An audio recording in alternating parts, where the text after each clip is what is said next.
అధ్యక్ష సార్ మొదటి ప్రశ్న ఫోర్త్ సిటీకి సంబంధించి లేదండి. అయితే ఎక్కడ ఈ సిటీని ప్రతిపాదించడం అయిందని ఎప్పుడైతే లేదో అది ప్రశ్న ఉత్పన్నమే కాదు.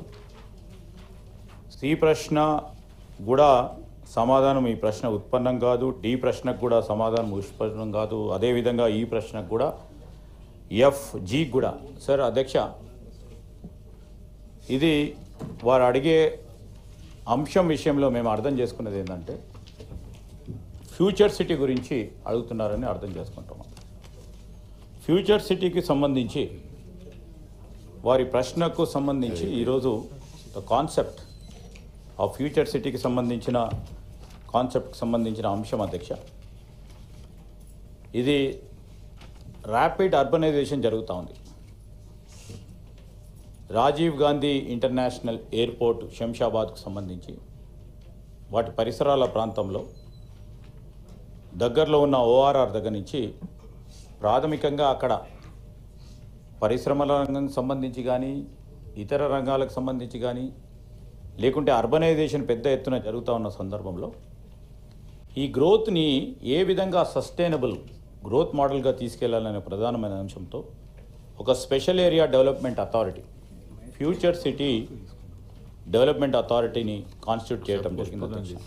దీనిలో భాగంగానే 56 రెవెన్యూ విలేజెస్ 7 మండలాలకు సంబంధించి రంగారెడ్డి జిల్లాకు సంబంధించి 770 స్క్వేర్ కిలోమీటర్స్ సంబంధించి ఈ విధంగా ఈ ఫ్యూచర్ సిటీని కాన్సెప్ట్ చేయడం జరిగింది అధ్యక్ష. దీన్ని మరి అన్ని అంగుళాలతో డెవలప్ చేయాలనే ఒక ప్రతిపాదనతో ఫ్యూచర్ సిటీ డెవలప్మెంట్ అథారిటీని కూడా కాన్స్టిట్యూట్ చేసి ముందుకు నడుస్తూ ఉన్నాం అధ్యక్ష.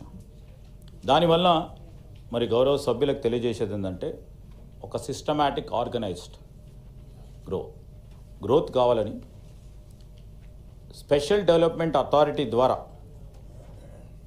రాబోయే కాలంలో మాస్టర్ ప్లాన్స్ను కూడా డెవలప్ చేసుకొని కేర్ఫుల్గా ఒక ప్లాంట్ సిటీని డెవలప్ చేయాలనే ఉద్దేశంతో ఇష్టారాజ్యంగా అడ్డగోలుగా మనం చూస్తూ ఉన్నాం అధ్యక్ష.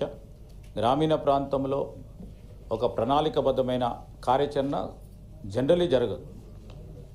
ఎందుకంటే వారికి ఉన్న రూల్స్కి సంబంధించి ప్రొసీజర్స్కి సంబంధించి జరగకపోతూ ఉన్న సందర్భంలో హైదరాబాదు, సికింద్రాబాదు, సైబరాబాదు దాని తదుపరి వచ్చే కొత్త సిటీ నిర్మాణం జరగాలని ఆలోచన చేసి గౌరవ ముఖ్యమంత్రి గారు రాబోయే కాలంలో హైదరాబాద్ ఒక తలమానికంగా ఉండాలని ఈరోజు దేశంలోనే కాదు ప్రపంచ దేశాల్లో కూడా రాబోయే కాలంలో హైదరాబాద్ మన రాష్ట్రానికి సంబంధించి ఒక తలమానికంగా ఉండాలని ఒక ప్రతిపాదన చేస్తూ డెవలప్డ్ ప్లాంట్ సిటీగా ఇంతపూర్వకం మనం చూసాం. ఒక ఓన్లీ చండీగఢ్ ఇప్పుడు కూడా ప్రస్తావన తీసుకున్నప్పుడు చండీగఢ్ ఒకటే ప్లాంట్ సిటీ అనుకుంటాం.